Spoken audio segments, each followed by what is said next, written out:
In part 1, Dara Bowser talked about how you must be careful when planning before undertaking a renovation such as his, setting goals and taking into consideration how you want your house to function when it's complete. In part 2, we look at Dara's advanced heating and air conditioning system, as well as his unique cooling ponds and water harvesting methods. This is the back side of the house. Our surfacing we did with gravel, and any patio stones that we had are broken or the wrong size. We use them as stepping stones. And there are two 800-liter rainwater harvesting tanks. And this takes rainwater from the roof in the summertime and stores it in these tanks. And then it's pressurized with a small pump, and we use it for flushing the toilets in the house and also all of the landscape watering. What started as a request from his wife for raised bed planters turned into a dual-purpose project. Simple horse troughs can be used to create cooling ponds that, with the help of a heat exchanger, can be used to cool the house. From Lee Valley, we got this raised bed planter system and put them around the troughs. And the rainwater from the roof of the garage fills up the tubs. And we circulate the tubs through a heat exchanger. And in the summer, when we have excess heat from the house, we use this water to cool the house. The water is pumped through the heat exchanger into the tubs, and we spray the water in the air. That adds some cooling. And this really, it's amazing. This provides a wonderful environment for plants. You put a plant here, your water, the warmth, the humidity, they just love it. Gray water systems can significantly reduce your water usage. Just think, you could reuse all that water from your morning shower and load of laundry to flush your toilets. Contrary to what you might think, Dara says the soap doesn't help to keep things cleaner. So this is the gray water recovery system. Takes water from the laundry and showers and repressurizes it to flush the toilets. This is really dirty water. We're actually keeping track of how much gray water is used and how much city water is used. So we're giving some feedback to the city as to how much water we're actually saving with this system.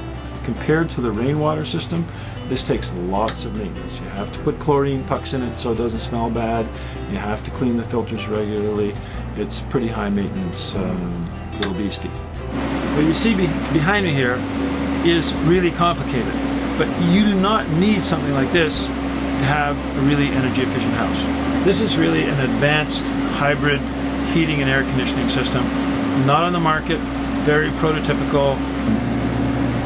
We came into the work in the morning, Jordan and I sat down, we started using the computers, and now we need air conditioning in the office.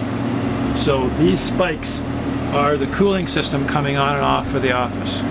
The heat isn't going outside the way it is in a normal air conditioning. The heat is going into these storage tanks. So it's raising the temperature in the storage tanks, and then the heat from these storage tanks is used to heat the shop, the rest of the house, and the domestic hot water. So the system intelligently takes the heat from the office and uses it to heat the parts of the house that actually need the heat. So it just moves the heat around. The ductwork is divided up into 3 zones. The basement, only 1 or 2 places is there ductwork. The main floor is separate and the upper floor is separate. Each one of those zones can be heated or cooled independently. And the office is a separate zone. You might see this that you could buy 5 or 10 years from now, maybe. So the cold water from the city goes in the bottom, around the spiral tubes, and then comes out the top.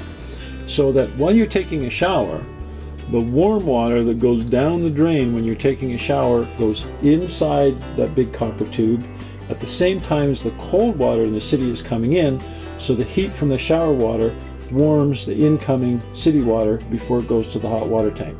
It's like giving your hot water heater a 40% turbo boost when you're taking a shower. Beside that, in the little pump on the ground there, is the rainwater pump. Okay? So the rainwater comes from inside, goes through a small filter. There's a low water cutoff and a pump, and it pumps the water back into, you can see the red line is the non-potable water going to the toilets, and then the blue line goes back outside for the hose bib and the landscape watering. For more information on this project and a detailed Q&A with Dara Bowser, visit thegreenhub.ca.